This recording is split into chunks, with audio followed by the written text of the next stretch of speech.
Bonjour.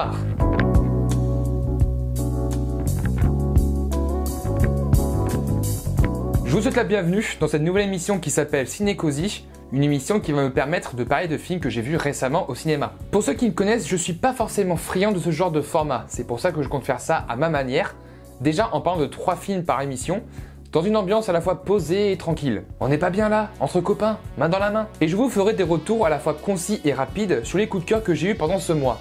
On va éviter de parler des films qui m'ont déçu ou qui sont mauvais, parce que ça fait pas vraiment avancer le schmilblick. J'adore ce mot. Au départ, ça devait être improvisé.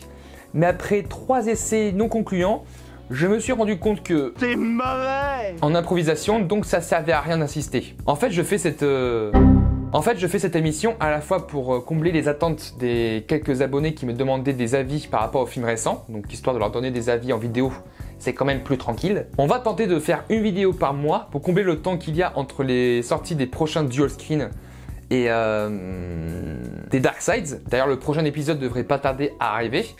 J'ai juste du mal à trouver la ligne directrice. Et surtout, c'est pour avoir un contenu assez régulier et léger, à la fois pour moi et pour vous. Avant de commencer, un petit message par rapport à mon court-métrage que je réalise début septembre, donc du 7 au 9. La pré-production avance bien.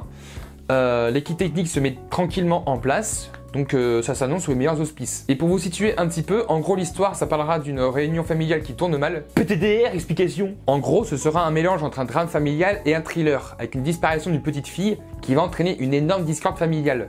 Et il y a des références comme Gone Girl, Prisoners et juste la fin du monde. Si vous voulez aider au financement, je vous mets en lien dans la description la cagnotte Litchi et également la page Utip si vous n'avez pas d'argent à donner. Dans tous les cas, c'est pas obligatoire, hein, c'est juste un petit coup de pouce comme ça. Je vous oblige à rien. Passons aux choses sérieuses, car aujourd'hui, on a du lourd. Une comédie d'auteur, un blockbuster et un film d'horreur. 3 films bien différents. Et on va commencer avec le premier film.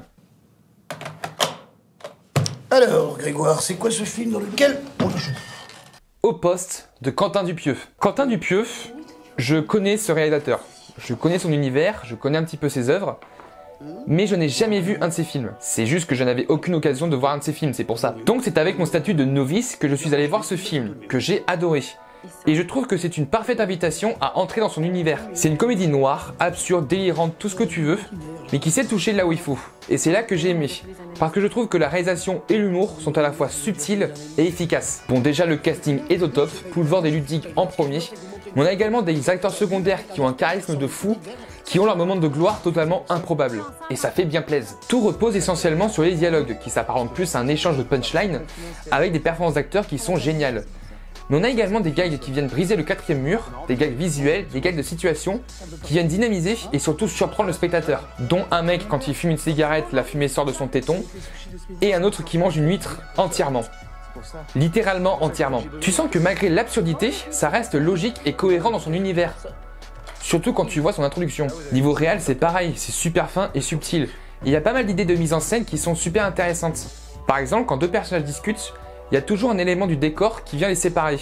Un lampadaire, quand ils discutent dans un bar, il y a une petite barre justement qui les sépare. Il y a également le bureau évidemment. Et ça montre qu'ils sont soit jamais d'accord, soit qu'il y a une distorsion entre la réalité et la fiction. C'est un petit peu, c'est justement la question principale dans l'univers de Dupieux. Après, ça reste mon interprétation. Hein. C'est pour ça. On a également le cadrage, les différents effets de lumière et de couleurs, bref, c'est du tout bon. Mais quand j'en ai parlé à une amie, elle m'a dit que c'était le moins surprenant des Dupieux. Et certains n'ont pas adhéré à l'humour et à l'absurdité du film. Chose qui me ramène à ma première idée. L'histoire reste simple et courte. On parle d'un film d'1h15 avec un huis clos. Mais avec ce film, Dupieux nous invite à rentrer tranquillement dans son univers. Pas brusquement, c'est une invitation, certes légère, mais terriblement efficace. Petite note de post-production, avec un tout nouveau micro, t'as vu? Bonsoir à tous. Je rebondis sur cette partie parce que cela fait directement référence à la politique des auteurs. Pour vous faire simple, selon cette théorie, tu peux comprendre et apprécier un film que si tu le prends dans le prisme de l'ensemble de l'œuvre de l'auteur. Sachant qu'Au Poste reste effectivement plus simpliste que les autres, surtout au niveau de la narration qui n'est pas méga surprenante, effectivement tu peux être déçu. Mais quand tu connais pas vraiment, comme moi, tu peux mieux adhérer. Surtout que les personnes en question ne considèrent pas le film comme étant mauvais, mais juste pas au niveau des autres Dupieux. Ça n'enlève en rien la qualité globale du film. C'est pour ça que pour juger un film, il ne faut pas délaisser l'auteur, surtout quand ce dernier a un univers et une patte bien précise. Et ça fait du bien de voir des comédies françaises qui sortent de l'ordinaire, à la fois par leur mise en scène réfléchie, mais également par leur humour. qui ne se contente pas de se moquer des autres, d'être dégradant ni rien, et repose sur une justesse au niveau du vocabulaire, des situations et des personnages. Bref, vous devez aller voir ce film. Il est super important. On passe maintenant au deuxième film. Est-ce qu'il est prévu qu'on en parle un jour? De quoi? Du sujet tabou, évidemment. Quel sujet tabou? Les Indestructibles 2 de Brad Bird. 14 ans qu'on attend ce film. 14 putains d'années. 14! Et l'attente valait le coup. Ce que j'aime chez Pixar, c'est qu'ils arrivent à prendre des concepts de base tout bêtes et de les mettre dans des contextes à la fois novateurs et terriblement intelligents. Les jouets, les monstres, les émotions, et là, les super-héros. C'est pas pour rien qu'on dit que Les Indestructibles est un des meilleurs films de super-héros qui existent, car il a montré qu'il a réussi à comprendre son support et son genre, en le mettant face aux conséquences réalistes de la société. Les super-héros sont-ils au-dessus des lois? Peuvent-ils avoir une vie de famille? Toutes ces questions sont abordées dans le premier film. Et dans le deuxième, en fait c'est la même chose avec des nouvelles questions, des nouvelles thématiques et plein de nouveaux trucs putain de méga cool. Pardon, c'est l'enfant qui sommeille en moi qui a parlé. C'est magnifiquement bien réalisé et animé, il y a des effets de lumière tellement ouf, l'action est au top, c'est hyper bien rythmé, l'humour est ultra efficace, c'est énorme. Le scénario tient la route et arrive à ne pas être répétitif par rapport au premier film. On passe pas à côté du fameux discours de grand méchant qui dévoile son plan machiavélique, mais ça reste super cohérent et bien coordonné. Il y a des nouveaux thèmes qui sont abordés, comme la monopolisation des écrans et la place de la femme dans la société. Des thèmes qui font du bien aujourd'hui. Mention spéciale à la VF, que je trouve très bonne. Oui, même Louane s'en sort très bien. Alors arrêtez de la critiquer. Gérard Lanvin, pareil, il remplace le regretté Marc Alphos, il s'en sort super bien. Il y a quelques moments où il est un petit peu en dessous, mais ça reste ultra mineur. Tout le casting est super bon. Donc foncez, il n'y a pas grand chose à dire de plus, je trouve ça parfaitement maîtrisé de bout en bout. Et je serais assez curieux de lire vos commentaires si vous n'avez pas aimé le film. Donc n'hésitez pas. Et on termine avec le dernier film. Sans un bruit, de John Krasinski. Il est sorti il y a 2 semaines déjà, et je pouvais pas le voir à ce moment-là. Et je suis bien content de ne pas l'avoir raté. Parce que ce film arrive à donner une dose de fraîcheur dans le monde des films d'horreur, en mettant à son paroxysme un des éléments horrifiques les plus importants dans un film. Le son. Et quand il y en a pas, t'es tendu en permanence. T'es tendu comme une crampe. Et c'est ça qui donne la force au film, car tu es accroché à ton fauteuil et tu sais qu'à n'importe quel moment ça peut péter. Je suis pas un très grand fan des films d'horreur et j'essaie de rattraper mon retard par rapport au genre. Et je trouve que Sans un bruit arrive à être hyper original, inventif, surtout pour un premier film. Vu qu'il y a quasiment aucun dialogue, tout se joue sur l'image et sur le sound design. Il y a des idées vraiment intéressantes. Par exemple, la fille du héros est sourde et l'actrice qui l'incarne est vraiment sourde. C'est bien de mettre en avant des personnes sourdes pour jouer des personnes sourdes. N'est-ce pas, Scarlett Johansson? Il retranscrit ça avec une différence sonore entre ceux qui entendent normalement et elle.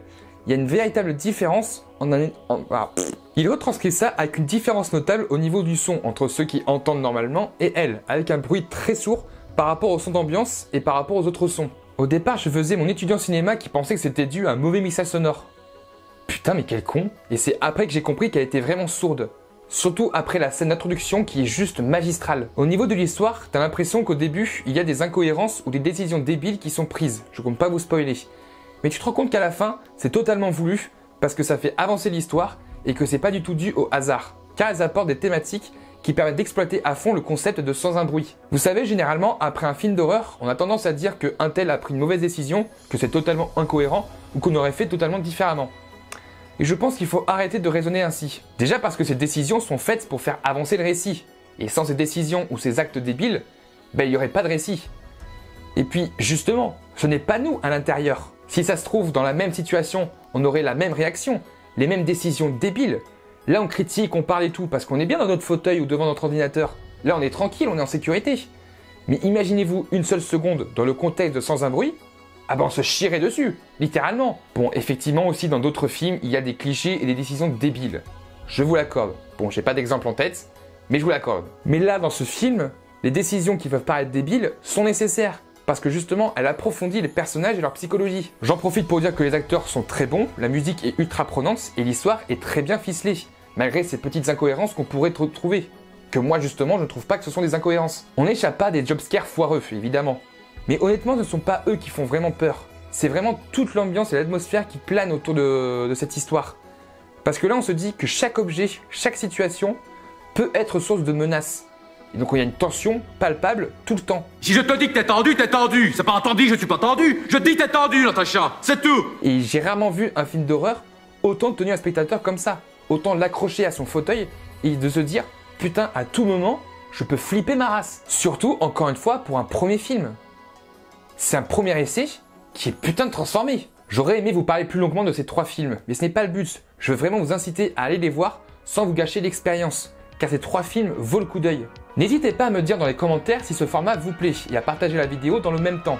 Et je vous dis à très vite pour de grosses bêtises ensemble. Ciao!